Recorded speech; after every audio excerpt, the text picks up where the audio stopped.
Hello ಮಕ್ಕಳೇ, ಹೇಗಿದ್ದೀರಾ ನೀವೆಲ್ಲ? ಇವತ್ತು ನಾನು ಒಂದು ದೊಡ್ಡ ಸರ್ಪ್ರೈಸ್ ಕೊಡ್ತೀನಿ ನಿಮಗೆ. ಇವತ್ತು ಸಂಡೇ ಅಲ್ವಾ? ಸಂಡೇ ಸರ್ಪ್ರೈಸ್ ಏನಂತ ಹೇಳಿ ಗೆಸ್ ಮಾಡಿ. ಟಡಾ! ನಾವಿವತ್ತು ಪಾಪಚ್ಚಿ ಮತ್ತು ಅಪ್ಪು ಮನೆಗೆ ಬಂದಿದ್ದೀವಿ. ತುಂಬ ದಿನಗಳಾಗಿತ್ತಲ್ವಾ? ಏನು ಮಾಡ್ತಿದ್ದಾರೆ ಪಾಪಚ್ಚಿ ಮತ್ತು ಅಪ್ಪು?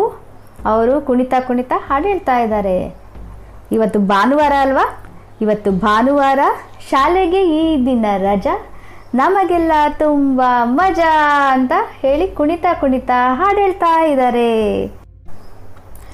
ಅಜ್ಜಿ ಏನು ಮಾಡ್ತಾ ಇದ್ದಾರೆ? ಅಜ್ಜಿ ದೇವ್ರ ಮನೇಲಿ ಪೂಜೆ ಮಾಡ್ತಾ ಇದ್ದಾರೆ. ಪೂಜೆ ಮುಗಿಸ್ಕೊಂಡು ಅಜ್ಜಿ ಬಂದು ಇಲ್ಲಿ ಕೂತ್ಕೋತಾರೆ. ಪಾಪಚ್ಚಿ ಅಪ್ಪು ಅಜ್ಜಿ ಹತ್ರ ಬಂದು, ಅಜ್ಜಿ ಅಜ್ಜಿ ನಮಗೆಲ್ಲ ಕತೆ ಹೇಳು ಕತೆ ಹೇಳು ಕತೆ ಹೇಳು ಅಂತ ಹೇಳ್ತಾರೆ. ಅದಕ್ಕೆ ಅಜ್ಜಿ ಹೇಳ್ತಾಳೆ, ಆಯಿತು ಕತೆ ಹೇಳ್ತೀನಿ, ಮೊದಲು ತಿಂಡಿ ಮಾಡಬೇಕಲ್ವಾ? ತಿಂಡಿ ತಿಂದಿಲ್ಲ ಅಲ್ವಾ ಪುಟಾಣಿಗಳೇ ನೀವು? ತಿನ್ನಿ ಬನ್ನಿ, ಇವತ್ತು ಸಂಡೇ ಸ್ಪೆಷಲ್. ಅಮ್ಮ ದೋಸೆ ಮಾಡಿಕೊಡ್ತಾಳೆ, ಬನ್ನಿ ತಿನ್ನೋಣ ಅಂತ ಎಲ್ಲ ಡೈನಿಂಗ್ ಹಾಲಲ್ಲಿ ಕೂತ್ಕೋತಾರೆ. ಇವತ್ತು ಸಂಡೇ, ಅವ್ರ ಮನೆಗೆ ಸಂಡೇ ಸ್ಪೆಷಲ್ ದೋಸೆ. ಅಮ್ಮ ಎಲ್ರಿಗೂ ದೋಸೆ ಹಾಕ್ಕೊಡ್ತಾಳೆ. ಪಾಪಚ್ಚಿ ಮತ್ತು ಅಪ್ಪಗೆ ತುಂಬ ಸ್ಪೆಷಲ್ ವೆರಿ ಸ್ಪೆಷಲ್ ದೋಸೆ. ಪುಟಾಣಿ ಇಷ್ಟಿಷ್ಟೇ ಇರೋದು ಸೆಟ್ ದೋಸೆ ಹಾಕ್ಕೊಡ್ತಾಳೆ. ಚೆನ್ನಾಗಿ ತುಪ್ಪ ಎಲ್ಲ ಹಾಕಿ ಗರಿ ಗರಿ ಆಗಿರೋ ಪುಟ್ಟದು ಸೆಟ್ ದೋಸೆ. ಅದನ್ನು ಚೆನ್ನಾಗಿ ತಿಂತಾರೆ, ಇಷ್ಟಪಟ್ಟು ತಿನ್ಕೋತಾರೆ ಎಲ್ಲ. ಎಲ್ಲರೂ ತಿಂದಾದ್ಮೇಲೆ ಮತ್ತೆ ಅಜ್ಜಿ ಕಡೆ ಬಂದು ಕೇಳ್ತಾರೆ, ಅಜ್ಜಿ ಕತೆ ಹೇಳು. ಅಜ್ಜಿ ಸರಿ ಬನ್ನಿ ಕೂತ್ಕೊಳ್ಳಿ, ನಾನಿವತ್ತು ಕತೆ ಹೇಳ್ತೀನಿ. ನಾನು ತುಂಬ ಚಿಕ್ಕಂದಿನಿಂದ ಕೇಳಿದ ಕತೆ ಇದು. ನನ್ನ ಮನಸ್ಸಲ್ಲಿ ನಂದು ಮೆಮೊರಿಲಿ ಹಾಗೇ ಇದೆ, ಹಾಗೆ ಹೇಳ್ತೀನಿ, ಕೇಳಿ ಕೂತ್ಕೊಳ್ಳಿ. ಒಂದಾನೊಂದು ಕಾಲದಲ್ಲಿ ಒಂದು ಊರಿತ್ತು. ಊರು ಅಂದರೆ ಚಿಕ್ಕೂರು, ಹಳ್ಳಿ ಅಂತ ಹೇಳ್ಬೋದು. ಅದರ ಹೆಸರು ರಾಮಪುರ ಅಂತ. ಅಲ್ಲಿ ತುಂಬ ಜನಗಳಿದ್ದರು. ಎಲ್ಲ ಜನಗಳು ಅನ್ಯೋನ್ಯವಾಗಿದ್ದರು. ಎಲ್ಲರ ಮನೆಯಲ್ಲೂ ಹಸು, ಕರು, ಎಮ್ಮೆ ಎಲ್ಲ ಸಾಕ್ಕೊಂಡಿದ್ರು. ಆ ಹಸು, ಕರು, ಎಮ್ಮೆ ಅವನ್ನೆಲ್ಲ ದಿನ ಕರ್ಕೊಂಡು ಹೋಗಿ ಕಾಡಿಗೆ ಮೇಯಿಸ್ಕೊಂಡು ವಾಪಸ್ ಕರ್ಕೊಂಡು ಬರ್ತಿದ್ದ ಒಬ್ಬ ಹುಡುಗ. ಅವನ ಹೆಸರು ರಾಮು ಅಂತ. ದಿನ ಬೆಳಿಗ್ಗಿನ ಜಾವ 6:30-7 ಗಂಟೆಗೆ ಬಂದುಬಿಟ್ಟು ಹಸುಗಳನ್ನೆಲ್ಲ ಕರ್ಕೊಂಡು ಹತ್ತಿರದಲ್ಲಿರೋ ಕಾಡಿಗೆ ಕರ್ಕೊಂಡು ಹೋಗ್ತಾ ಇದ್ದ. ಅಲ್ಲಿ ಹಾಗೆ ಮೇಯ್ಲಿಕ್ಕೆ ಬಿಡ್ತಾ ಇದ್ದ. ಅಲ್ಲಿ ತುಂಬ ಚೆನ್ನಾಗಿರೋ ಎಳಸೆಳಸಾಗಿರೋದು, ಫ್ರೆಶ್ ಆಗಿರೋದು, ಗ್ರೀನ್ ಆಗಿರೋದು, ಹಸಿರಾಗಿರೋದು, ಚೆನ್ನಾಗಿರೋ ರುಚಿ ರಸವಾಗಿರುವ ಹುಲ್ಲಿರ್ತಿತ್ತು. ಅದನ್ನೆಲ್ಲ ಎಂಜಾಯ್ ಮಾಡ್ಕೊಂಡು ಚೆನ್ನಾಗಿ ಇಷ್ಟಪಟ್ಟು ಎಲ್ಲ ಹಸುಗಳು, ಎಮ್ಮೆಗಳು ತಿಂತಾಯಿದ್ವು. ಸಂಜೆ ಇನ್ನೇನು ಸೂರ್ಯ ಮುಳುಗುತ್ತಾನೆ ಅನ್ನೋ ಟೈಮಲ್ಲಿ, ಆ ಸಮಯದಲ್ಲಿ ವಾಪಸ್ ಅವನು ಎಲ್ಲರನ್ನೂ ಕರ್ಕೊಂಡು ಮನೆಗೆ ಬರ್ತಿದ್ದ. ಇದು ಅವನು ದಿನ ಮಾಡ್ತಿದ್ದ. ಇದು ಅವನ ದಿನಚರಿ. ಹೀಗೆ ಆಗ್ತಾ ಇತ್ತು. ಒಂದಿನ ಇದ್ದಕ್ಕಿದ್ದಂಗೆ ಅದೇನಾಯ್ತೋ ಗೊತ್ತಿಲ್ಲ, ರಾಮುಗೆ ತುಂಬ ಬೋರ್ ಆಯಿತು. ಅಯ್ಯೋ ಬೇಜಾರಾಗ್ತಿದೆ. ಅದೇ ಜೀವನ, ದಿನ ಬೆಳಿಗ್ಗೆ ಕರ್ಕೊಂಡೋಗು, ಹಸುಗಳನ್ನ ಎಲ್ಲ ಕರ್ಕೊಂಡೋಗು, ಹಾಗೆ ಕರ್ಕೊಂಡು ಬಾ, ಇದು ಒಂದು ಜೀವನನ, ಬೋರ್ ಆಯಿತು, ಏನೂ ಇಲ್ಲ, ಏನು ಇವೆಂಟ್ಸ್ ಆಗ್ತಿಲ್ಲ, ಏನೂ ಆಗ್ತಿಲ್ಲ ಅಂತ ತುಂಬಾ ಬೇಜಾರು ಮಾಡ್ಕೊಂಡ. ಅವಾಗೊಂದು ಉಪಾಯ ಉಳಿತು. ಅವನು ಒಂದು ತಮಾಷೆ ಮಾಡೋಣ, ಈ ಜನಗಳಿಗೆ, ಎಲ್ಲರೂ ಇದಾರಲ್ಲ ಊರು ಜನಕ್ಕೆ ತಮಾಷೆ ಮಾಡೋಣ ಅಂತ ಏನು ಮಾಡ್ದ, ಹಸುಗಳು ಮೇಯ್ತಾ ಇದ್ರು ಅವ್ರ ಪಾಡಿಗೆ. ಅವರು ಊರ ಕಡೆ ಹೋದ. ಊರಿಗೆ ಹೋಗ್ಬಿಟ್ಟು ಹೋಗ್ತಾ ಓಡ್ಕೊಂಡು ಹೋಗಿ ಜೋರಾಗಿ ಕೂಗ್ತಾ, ಹುಲಿ ಬಂತು ಅಂತ ಎಲ್ರಿಗೂ ಕೂಗಿ ಕರೆದ. ಎಲ್ಲರೂ ಜನ ಅವ್ರವ್ರ ಕೆಲಸ ಮಾಡ್ಕೊಂಡಿದ್ದವರು ಕೇಳಿಸ್ಕೊಂಡು ಓಡಿ ಬಂದರು ಗಾಬರಿಲಿ.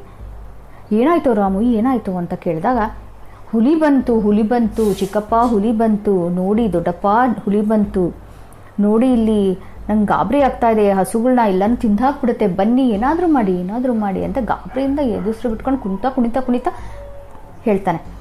ಎಲ್ಲರೂ ಗಾಬರಿ ಆಗಿಬಿಟ್ಟು ಒಳಗೆ ಓಡೋಗಿ ಏನೇನು ಸಿಕ್ಕುತ್ತಾ ಕೈಯಲ್ಲಿ, ದೊಡ್ಡ ದೊಣ್ಣೆ, ದಪ್ಪನಾಗಿರೋದು ಕೋಲು, ಏನೇನು ಸಿಕ್ಕುತ್ತೋ ಅದನ್ನೆಲ್ಲ ಹಿಡ್ಕೊಂಡು ಓಡಿ ಬಂದು, ಹೇಳು ಎಲ್ಲಿದೆ ಅಂತ ಓಡೋಗ್ತಾರೆ. ಅವನ ಜೊತೆಗೆ ಕಾಡೊಳಗೆ ಬರ್ತಾರೆ.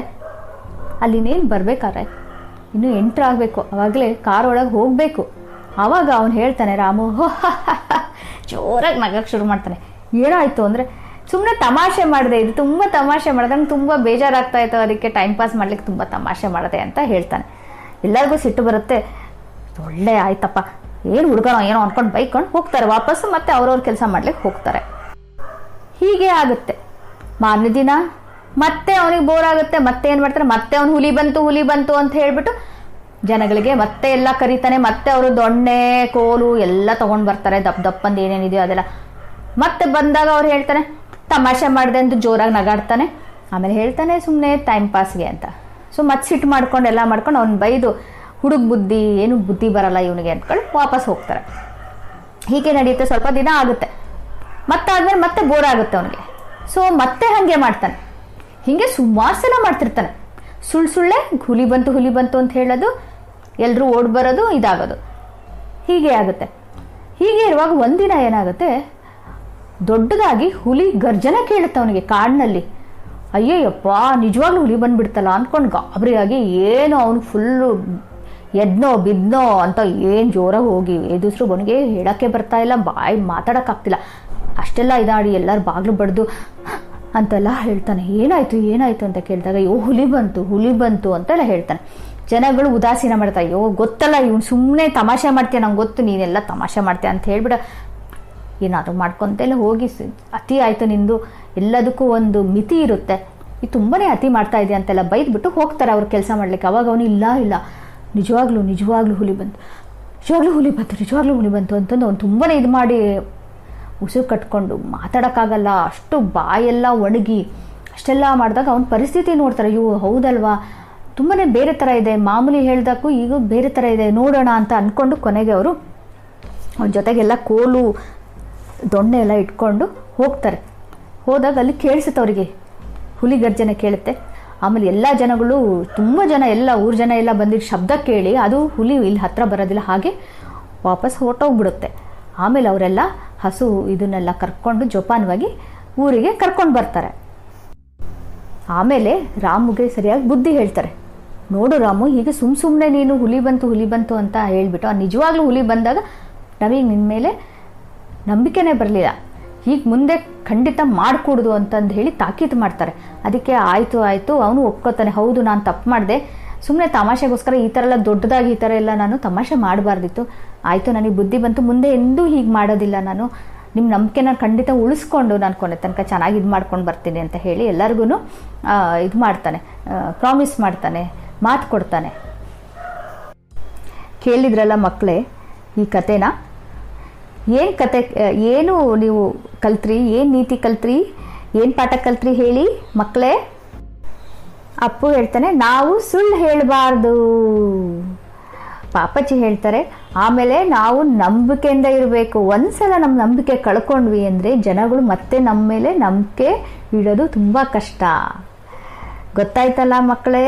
ಹೀಗೆ ನಾವು ನಂಬಿಕೆನ ಕಳ್ಕೋಬಾರ್ದು. ಪದೇ ಸುಳ್ಳು ಹೇಳ್ತಾ ಇರೋರಿಗೆ ಜನ ಏನು ಮಾಡ್ತಾರೆ, ಕೊನೆಗೆ ಖಂಡಿತ ಒಂದಲ್ಲ ಒಂದಿನ ನಿಜ ಗೊತ್ತಾಗುತ್ತೆ ಸುಳ್ಳು ಹೇಳ್ತೀರಾ ಅಂದ್ಬಿಟ್ಟು. ಆವಾಗ ಜನರಿಗೆ ನಿಮ್ಮ ಮೇಲೆ ನಂಬಿಕೆನೇ ಬರಲ್ಲ. ಒಂದಿನ ನೀವು ಸತ್ಯ ಹೇಳಿದ್ರು, ನಿಜ ಹೇಳಿದ್ರು ನಂಬೋದೇ ಇಲ್ಲ. ಅದಕ್ಕೆ ನೀವು ಸದಾ ಯಾವಾಗಲೂ ನಿಜವನ್ನೇ ಹೇಳಬೇಕು. ಹಾಗೆ ನೀವು ನಂಬಿಕೆಯಿಂದ ಎಲ್ಲರ ನಂಬಿಕೆನೂ ನಿಭಾಯಿಸ್ಕೊಂಡು ಬರಬೇಕು. ಗೊತ್ತಾಯ್ತಲ್ಲ? ಸರಿ, ಹಾಗಿದ್ರೆ ಮತ್ತೆ ನಿಮ್ಮನ್ನೆಲ್ಲ ನೋಡ್ತೀನಿ, ನೆಕ್ಸ್ಟ್ ಕತೆಯೊಂದಿಗೆ ಬರ್ತೀನಿ. ಅಲ್ಲಿ ತನಕ ನಿಮಗೆಲ್ಲ ಟಾಟಾ, ಬಾಯ್, ಟೇಕ್ ಕೇರ್.